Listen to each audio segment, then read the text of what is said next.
Okay, so hello everybody. Nice to see you today. Today we are talking about the schools and municipalities and their procurement needs for learning technologies. And as experts, we have got Paula Huuska and Hanna Sahlberg from Konnevesi High School. Paula Huuska is the rector there, and Hanna is a teacher. And then we have got Sonia Dominguez and Isabel Capella Munar from the Valletta City Council project. And they are going to talk a little about how we have gathered needs from schools for these two projects for innovation procurement. So we have finished a project called iMail, which was a PCB project, pre-commercial procurement project, which meant that the municipalities were buying R&D for innovations that were not there yet at the time. So at the start of that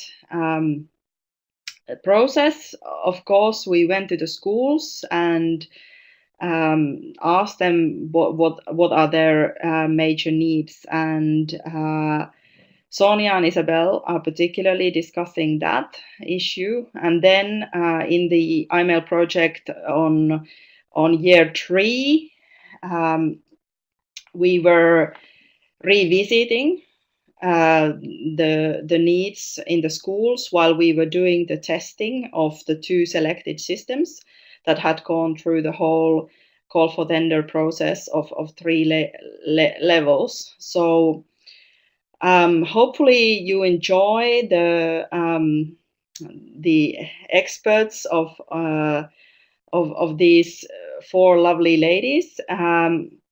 And what we're going to do now is you can go into this YouTube link to listen to the experts. And if you have some questions, I would like you to post them down there in the chat box so that we can answer what you want to know about the process, and hopefully you learn something about how we did things and what kind of challenges there were, and how we can, for example, get into this dialogue with the schools.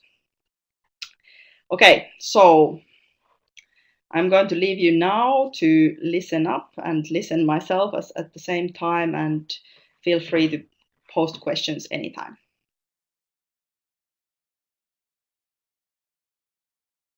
So hello everybody. My name is Kati Clements. As you know, I'm the coordinator of Learntech Accelerator, and I am here today with 4 lovely ladies. You can introduce yourselves. We have 2 organizations represented. So we have Valletta City Council and the Konnevesi High School from Finland. Valletta obviously from Spain, but you can all pronounce your names so much better than I can pronounce your names. So can you please introduce yourselves a little bit and at first? Okay, I'll start. Hello, I'm Paula Huuska, and I'm a headmaster here in Konnevesi High School and Secondary School. I'm Hanna Sahlberg, and I'm the project worker in LEA. Hi, I'm Sonia from Valletta City Council. I'm a European project officer, and I'm also work with the LEA project. Hello, I am Isabel Capella. I am education officer in Valletta City Council. Excellent. So basically we have both a school representative as well as a municipality representative, and And both of your organizations have been involved in our previous project called iMail, which was a PCP project. So it was a pre-commercial procurement project, which we have been discussing in our webinars before on what does this mean. But today we are here to discuss a little bit about what does it mean when we are doing this work for teachers and for students, as well as for the municipalities. How can we understand what are the needs behind these procurement decisions? Because why would you buy anything unless you don't need it, right? So there should be some sort of need behind. We are not just buying software or gadgets for no apparent reason, but we are trying to really make something helpful in the schools. We are trying to make digital decisions, which is going to help out our teachers and students.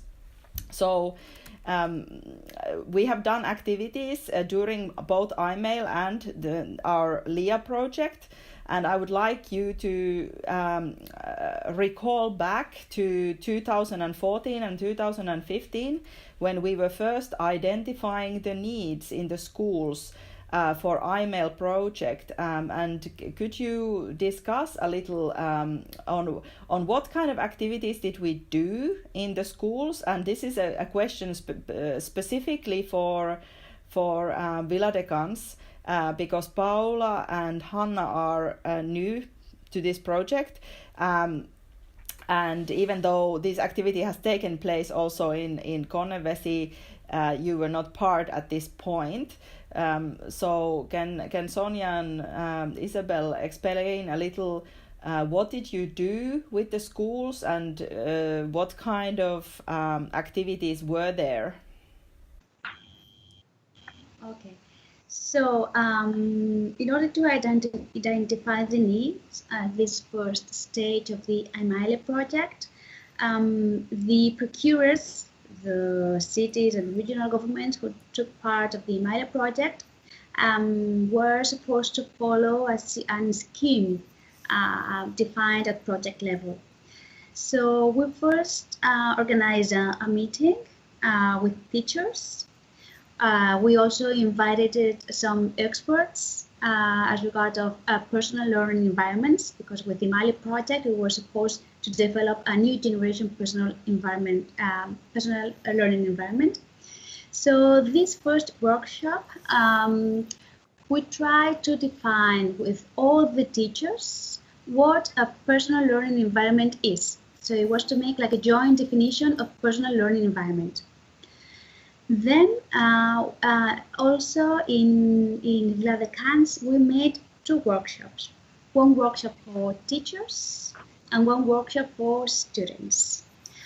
For teachers, we gathered together about 36 teachers from different schools in the city, and the idea was to identify the needs. And so the methodology was to think, in that moment, we think, how do you envisage, how do you imagine the school or the classroom in year 2018, we said.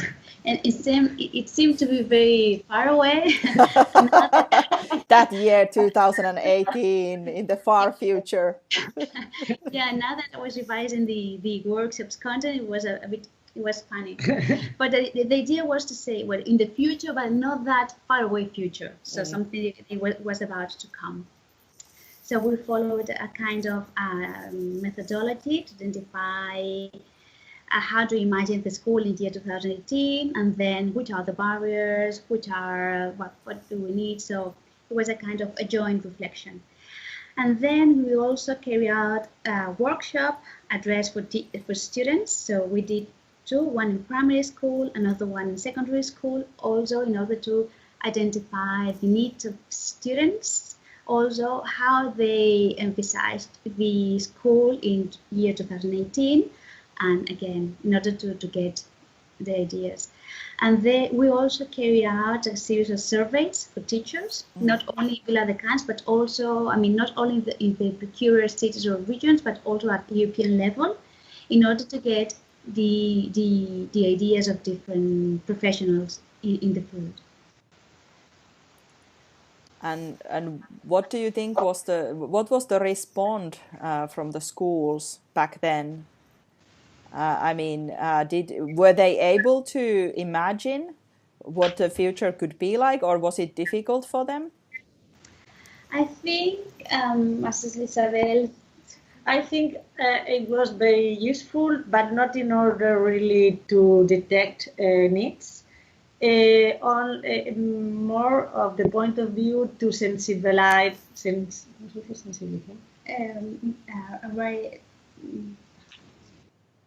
to make some kind of ambient meanwhile the atmosphere in the school. Yeah, awareness. Yes. Raise awareness. Because we need this before to try to engage schools in our project. We must say to the people that can hear this webinar that we have not responsibility and competences in schools, because in our country the responsibility and legal competence is from the regional government. Then it's very difficult for us to reach to the students and teachers in order to have one session and to have results. And then it was a previous task to arrive after this to make and to search some kind of different persons that was really interested in this, and after this to arrive to have some schools that are really interested to be engaged in the testing. Then I think that it was important because the needs that we have really detected was meanwhile the testing. We have speak about this with Kati and Sonia previously, because in this part of the Imaile project, it was very interesting to be in the school rooms. We have been from the city council after have the authorization of the headmasters, because it's very difficult for us to accede to be in a school room, and more with a company, because there are some kind of legal situation that you must reach, and you must work in this previous contact with the master and so on. But after this, meanwhile the test, we can detect using the platform what kind of needs the teachers say you, but you cannot do with this platform some kind of thing. And then after this kind of questions is where really you detect some needs, and not only from the point of view of the teacher, also from the point of view of the students. Then I think there are two levels of detection needs. That there are the first detection needs, that is some kind of probably not so practical level. Not and practical. The second level, that is the level that is really useful for have a feedback with companies and so on.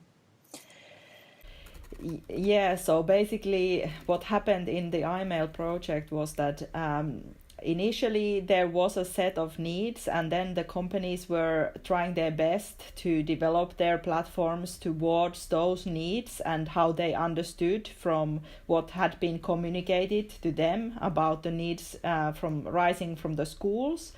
But the problem, of course, becomes that the teachers and students don't necessarily know how to contextualize their needs and understand what could they have and what is the reality, unless they are shown a prototype or something that they can play with and really use in the situation. And then so in 2016 and 17, I'm just trying to remember what year. So 16 and 17, we did the testing in schools.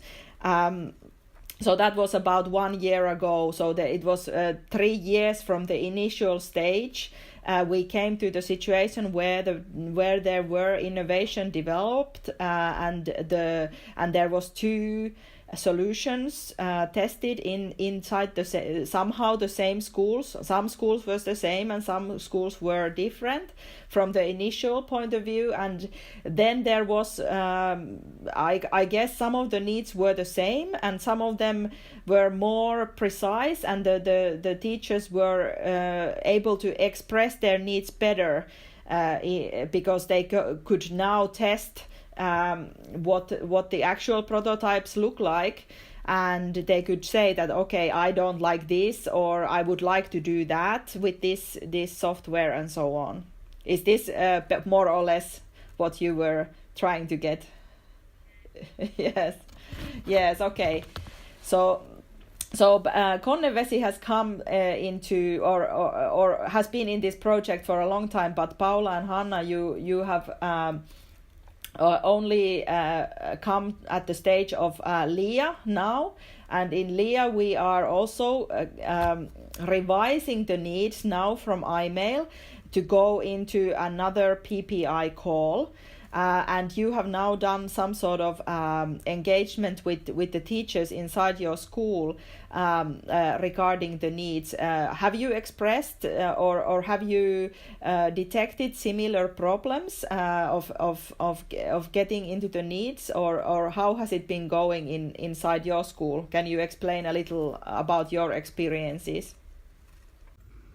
Well, I think every teacher is thinking about how to save time. And when we are discussing about testing or digital environments, they always say that, yes, it's okay if with the help of it I can save some time. So I can have more time to evaluate those students in quality, and there will be something that will do the measuring, like correcting tasks or whatever it is. And if we think about teachers' motivation, it's compared to students' motivation. If the students are motivated to learn with some sort of digital learning environment, then the teacher is motivated to use it. So basically the saving teachers' time and increasing students' motivation are still the very core challenges that you are detecting when you are talking inside your school. Yeah, I think it is. Yeah, yes. Yeah. Of course, it's always also about those skills. Do we have enough skills to use digital tools? Do we have enough competence to use those digital learning environments? But the key thing is how to say, does it save my time? I suppose if there are skills to attach to these digital devices, or if the personalized learning environment or whatever the software is that comes or hardware is that comes into your school, if it comes with training, if it comes with the skills for the teachers also, that is going to save their time, because they don't then have to learn how to use the platform. What do you think? We can always have tutors. So if there are some teachers that learn a little bit like slower, we can always have tutor teachers, and that's it. So it's the school bell. It's a real authentic school environment. Okay. What about in Valletta? What do you think right now are the saving teachers' time and rising student motivation still the core challenges, or have the teachers and students changed in the last 5 years that we have been doing this work, or so? Me, I pass the word to Isabel. She's more in contact with schools. But when I was trying to reflect it is main needs still for students in schools, I have written down these two words. More time, saving time for teachers, motivation for learning for students. So these were the two key points. Also, I highlighted the need for personalized learning. So I think it's also a tool for saving time and motivating students. So that were the three ideas I had written down. I don't know if Isabel, that she's more in contact with schools in Valletta she has. Yes, I agree absolutely with Paula also. But I think for us, this must be also with some kind of training for teachers, because in our case, we detect that in these last 4 years, anything has changed.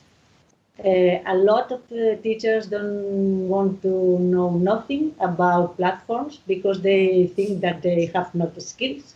And then we repeat the same situation, and this is a kind of thing that we cannot change. We have made a lot of effort from our municipality to do training sessions in Mile framework. But it's very, very important, because if not, we cannot make change in education. Yeah. Yes. I know that you have been having a very rich approach with schools, and you have not just been doing the minimum, but you have been reaching as many schools as possible with the same resources as everybody else, which is quite remarkable. But if you're thinking about it from the perspective of changing the culture for digitalizing education, to get really not only the early adopter teachers involved, but to try and get more teachers, to get to even a little bit older teachers, or teachers who are not always the first to adopt new technology.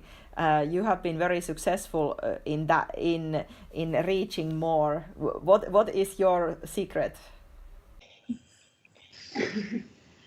Well, I think in Valletta, as Isabel said before, we don't have the competence on education, so teachers don't depend on the municipality, but on regional government. But for Valletta, education has been a priority for many, many years. So the city council devotes a lot of resources, staff, and budget to education, even if it's not its competence. So it has a very active role with schools. So schools is aware of that effort. They can see the results of that involvement of schools. So it's a kind of participation relationship between schools and the city council. So when maybe the city council asks the schools to get involved in a project, they are used to work with the city council in other projects. So it's like a win-win situation that the city council has been developing for several years, and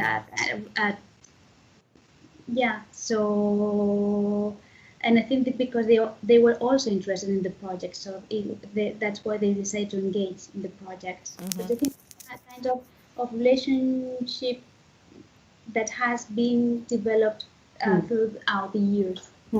So there's a special relationship between the city council and the schools system. It is somehow similar to the situation in Konnevesi also, that you have had.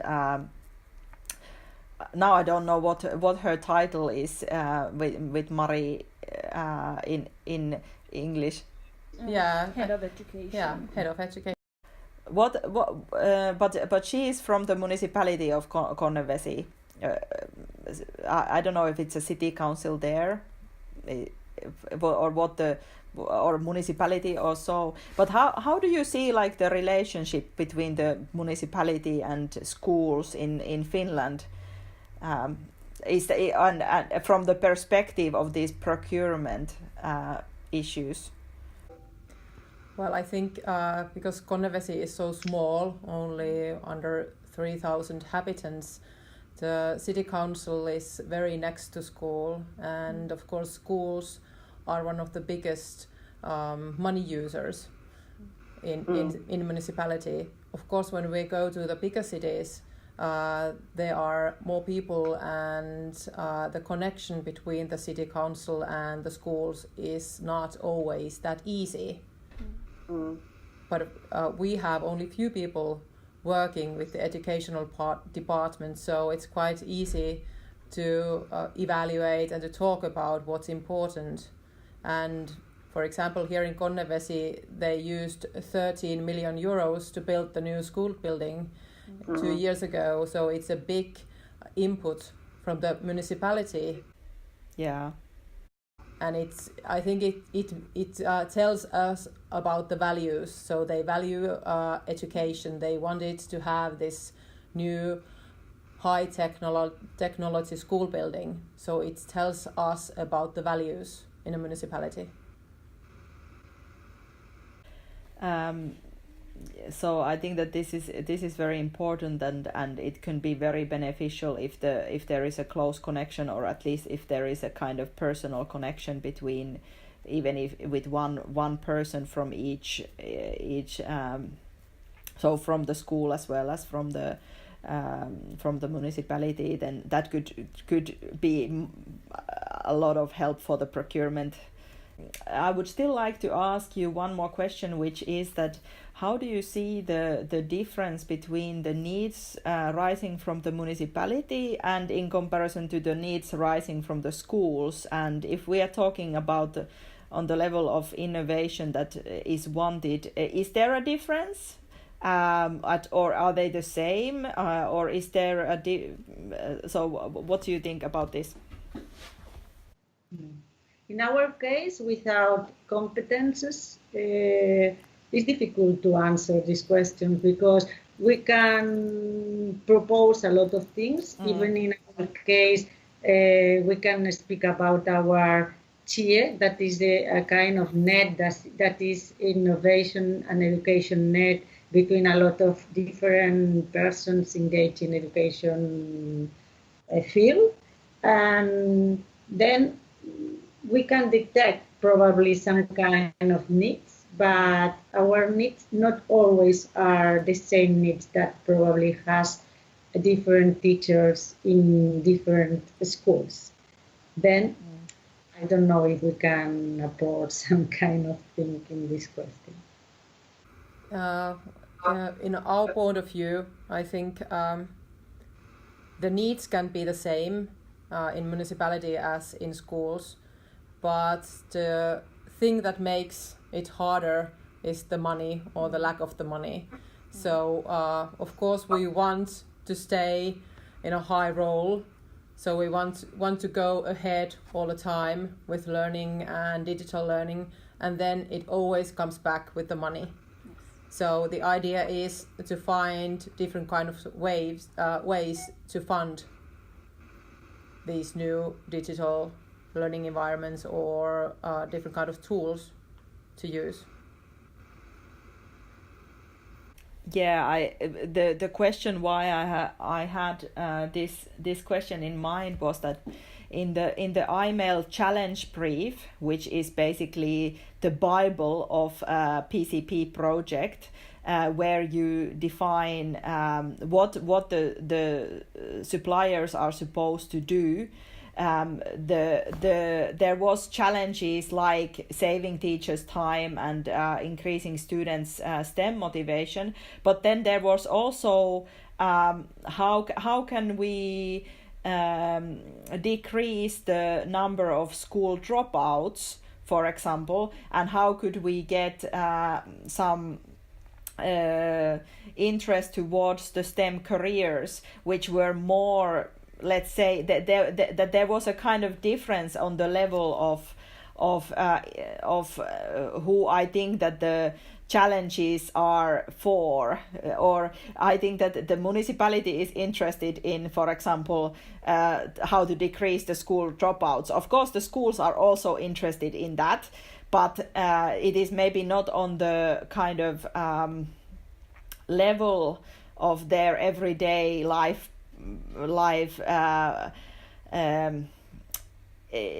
issues in a kind of way that if I'm in charge of the budget, I know that the school dropout rate should go down, but in the school it would be more concrete on the kind of level that okay, I should detect if a student is struggling with homework, for example, or is repeatedly not doing their homework or something like that, could be like the level of the problem. And I think that some of the challenges of these projects come from the fact that people are communicating in very different levels, and this causes problems even though they are maybe talking about the same thing or same challenge, but the school is on a very concrete level, for example, in the teacher's everyday life, the challenge is, how can I grade my students? And in the municipality, decision makers challenge is how can I make the budget smaller? So their everyday life challenges are a little bit different, even though they might deal with the same problem somehow. So I was thinking that were you detecting this kind of difference, or another question is that when you think about innovation, does it mean different things for the teachers in comparison to, I don't know, for the municipality? What do you think? This is it doesn't have to be so serious, and you don't have to have the correct answers. I'm just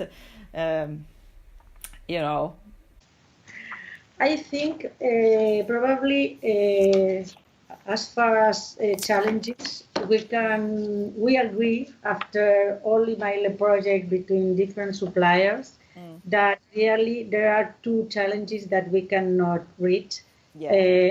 Only working for 2 or 4 or 5 years, that is dropout and STEM careers, because in education, for reaching some challenges, you must invest a lot of time to really know the results in this kind of challenges. But even in this case, we think that a platform like email can benefit with the personal learning in order to reduce dropout, but we cannot detect in the next year, for example. But in order to answer about innovation, I think in our country, really, in this moment, we have a relation between innovation and TIC. Even in TIC, ICT, excuse me, and even if the year can change and we are not in 94, teachers are always thinking that innovation is IT. And now there are some kind of different projects that think it's not only innovation this. There are some kind of different spaces, ambience in schoolrooms and so on. but for the moment it's not an extended project in so many schools that in education field that change the very intense relationship between ECT and innovation. For the moment, I think this is the key in our country. How about in Finland? Well, I wrote on a paper that in Finland we see the future more digital now than we did 5 years ago. And in schools, for example, in high schools, at the moment, I think I have all our teachers doing digital exams, because when they are doing their final exams, they are all digital from next spring on. So it gives pressure to teachers to learn more about those tools, and they have the pressure on, so they have to learn themselves how to teach it.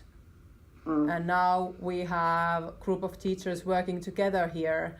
They are challenging each other, and they are testing those digital exams, and they are all the time talking about what is the key thing here and here to learn to students, so that students can use them.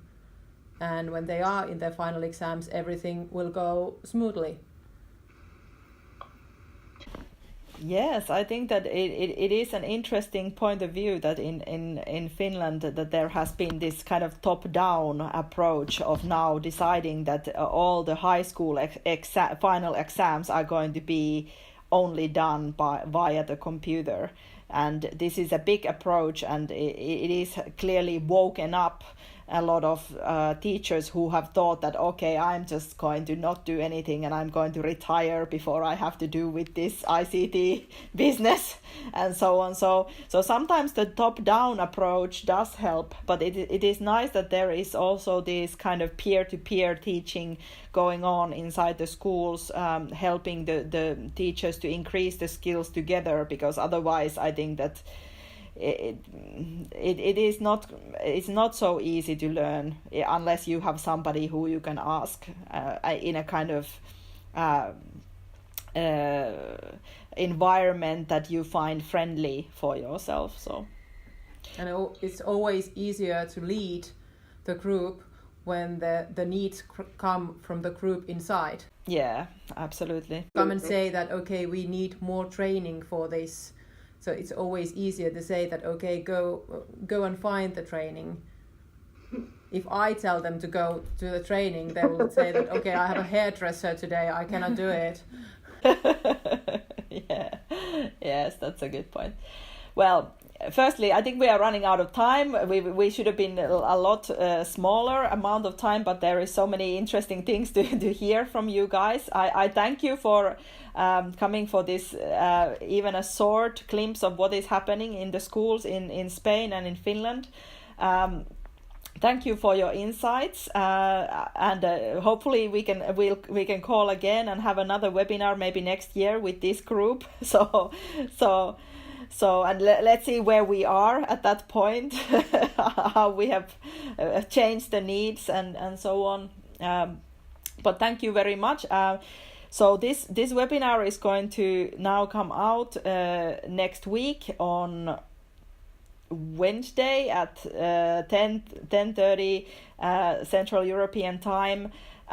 If you can be there to answer possible questions that people might have, but we have now recorded this, so hopefully we can have it as a video there, so we don't have to let's say have bad sound, and hopefully the recordings have gone well and everybody's fine.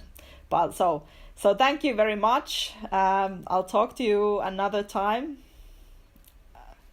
and have a good day. Bye. Thank you. Bye. Bye.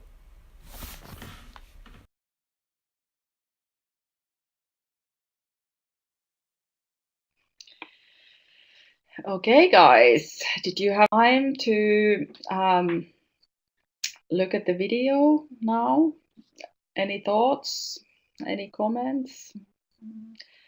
Does the situation in Spain and Finland sound the same as inside your countries, or are you all from Spain and Finland? I can't tell by the names. What did you think about the needs from iMail project? Are they important? Teachers saving teachers time or detecting school dropouts? These were some of the needs. Oh, how about you, Karina? Do you have a comment or question? Was it understandable how we detected the needs? I think that the needs analysis can be a very complicated process, even if it means basically that you send some researcher to do an intervention in a classroom, and then you gather some sort of I don't know, results with a questionnaire or observation or so. But I think that the lesson that we learned was that you absolutely have to have a prototype or mock-up at least to get some real tangible practical needs out of the teachers, because if they can't imagine it, if they are just at the idea building stage, then they don't know what they want. They want something concrete, and then they can say that, okay, I like this, or I don't like this, or I want this to be different, and I don't want that there in this interface or so. I think that is much more valuable. But then again, if they are not involved from the start, if they are not giving their needs from the start, then you may end up developing a system for 3 years and they don't want it at the end. So it's a kind of balance that way.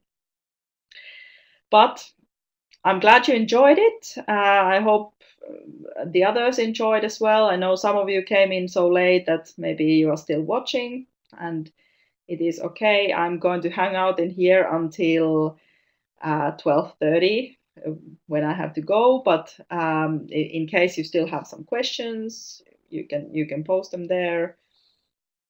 And if not, then I'll see you in 2 weeks' time. I'm hoping that we are talking about open innovation at that point as the topic, but I have still yet to have confirmed the expert. And yeah, absolutely, the stakeholders have to be involved from day one. I think that like the best possibility would be that if you are a company and you are doing software for teachers, then employ a teacher like every Friday or something like that, or discuss with a real school that could one of the teachers that are actually like these early adopters or like technology, could one of those teachers only work for 4 days a week and be employed by the company 1 day a week to do whatever material or testing of the software from the beginning, so that you would get constant feedback from the real life situation. It's different if you are hiring a teacher to your company if they are not in the contact with the real school. But I think that the way that we have been discussing after iMail project specifically was that like with Konnevesi High School, Paula said that it would be an ideal situation for her to kind of take down the teaching hours of one of the teachers there, and they could be involved in this testing all the time, and that would give much more like faster feedback and of going backwards and forwards with the companies to actually come up with something that is better. So that's a thought if you are a technology company. So or maybe you could have a kind of like secret a secret spy teacher inside a school giving you real feedback on the matters. I think that is my recommendation on what to do and what we have learned in our process. Okay, but if no other comments there are, I thank you for your attention, and I'll see you next time.